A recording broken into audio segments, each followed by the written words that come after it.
Hey guys, Drew here, aka Wobbler1212, and right now I have him, and this is part 1 of 6 of my Prime vs. Prime Energon vs. Armada special.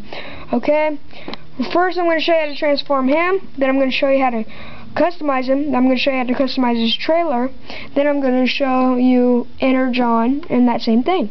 Okay, so let's get to transforming him. So first what you want to do is take the feet here, right here, the gold thing, fold them up, then pull out, then separate. Do not separate this back panel here. Okay, yeah, the head is gone in there. Yeah, I know. I took it out purposely.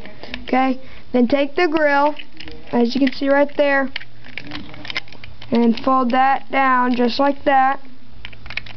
Hold on. Okay. And then take the shoulders, fold them down, and then take the hands, straighten them out, and then fold the bar up.